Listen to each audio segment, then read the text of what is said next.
Hi, boys and girls. This brings us to our garage and test facility.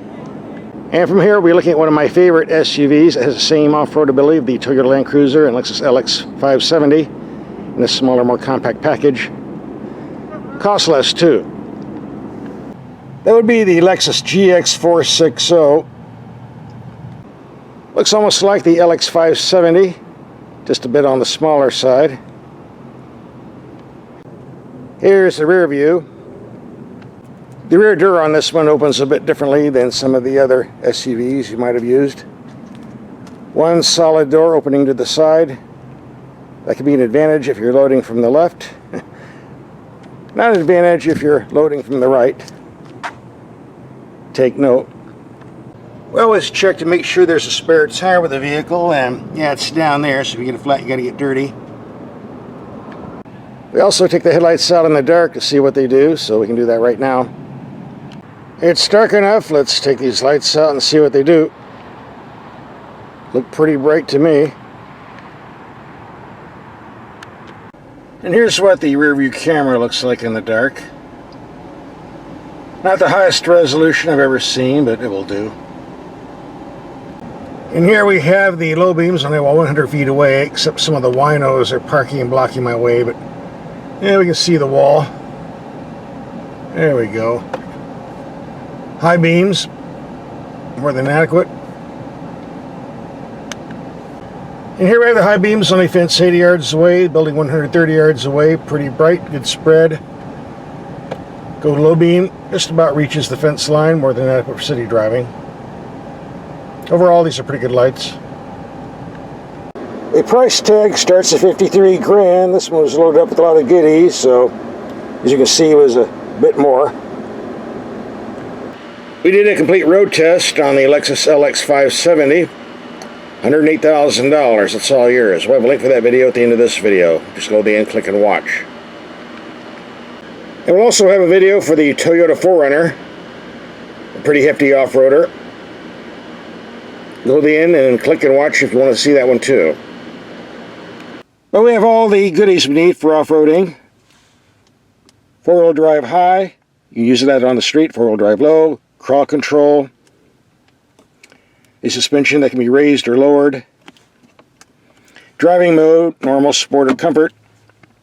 And next to this we get a 6-speed automatic transmission, which some people think is about dated because others have gone to 8 and 10 speeds, but it works just fine and it's super reliable and never seems to wear out. That's more important than the number of gears, I would say, especially when you're off-road. You don't want to get stuck. It's very rare to see a well-maintained Toyota or Lexus get stuck from a breakdown. And I almost forgot, you got to have a locking differential. There's the button for that down below. The glove box has plenty of room if you take out that monster-sized owner's manual. It's thicker than an old phone book. That could definitely go somewhere else. We get a well-designed gauge cluster with lots of useful information. Unfortunately, like most Lexus and Toyota products, you get that afternoon sun glare on the panel. You'd think somebody would notice after all these decades, but I seem to be the only person on the planet that complains about it. At least on video. Under the hood is the old Toyota design 4.6 liter V8. Been around for a long time. If you use premium fuel in this, you get 301 horsepower. If you use standard and leaded, a bit less. Here's a fuel economy rating, 15 to 19. Pretty close to what I was getting in very mild driving. Put your foot in it though, can drop in a hurry. And that monster LX570 with the bigger V8, rated at 12 to 17, I was getting around 14 average. So it's nice to know you can do better in this. This is the worst I've seen. I was doing lots of 2 or 3 mile trips in very heavy city traffic with outside temperatures from 100 to 114 degrees, so yeah, it's not too good, but any better condition will do better. This isn't a lightweight vehicle, you know, it's very heavy. Body on frame truck. The only real complaint I have with the cabin, which is very nice, excellent materials and workmanship, very luxurious. For the climate control, you can adjust the temperatures here, but for all the other stuff, you have to go on the info screen, which is very time-consuming and annoying, but that's just the way it is. Maybe able to change things for 2022. Certainly not a deal killer. Okay, first half of talking. Now, second half we're going to do some driving, starting with the power steering system, which is excellent, responsive, good feel feedback.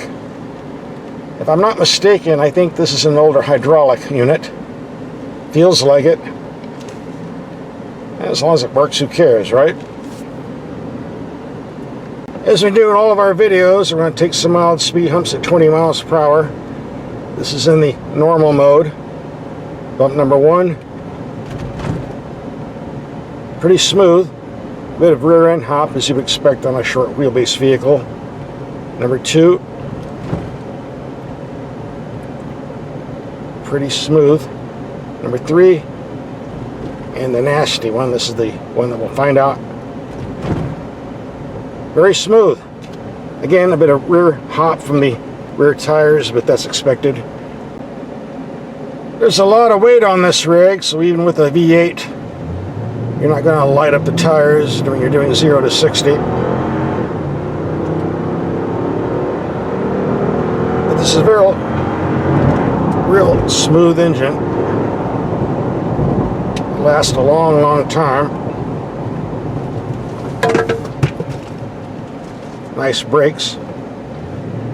For the price, I would hope so. We're going to take a highway trip, climbing from 1,200 feet elevation to around 5,500 feet elevation. So the fuel economy probably won't be stellar, but we'll see what happens. This is a nice vehicle if you're going to do a lot of highway cruising. Soft ride, low wind noise, good driving position.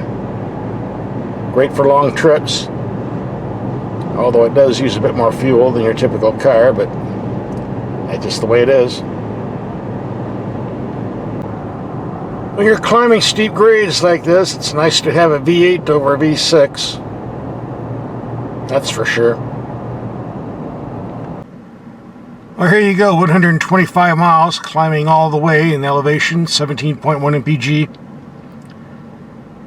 Pretty respectable considering the conditions.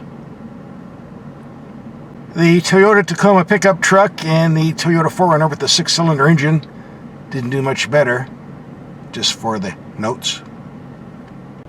Time to get off the pavement and drive this thing the way it was meant to be,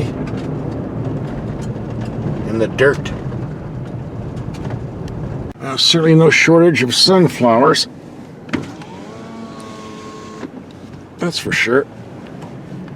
The Toyota Land Cruiser has a reputation for being one of the better off-road vehicles, and it certainly is. But this Lexus GX has pretty much the same 4x4 equipment tacked on it, plus an adjustable suspension, something you don't get on the Toyota Land Cruiser.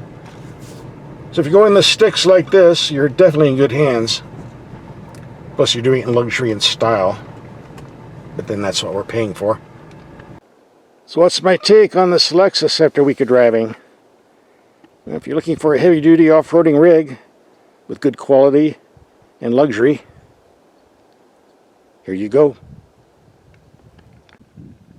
Here's some links to some Toyota and other Lexus vehicles we've driven off-road. Just click and watch.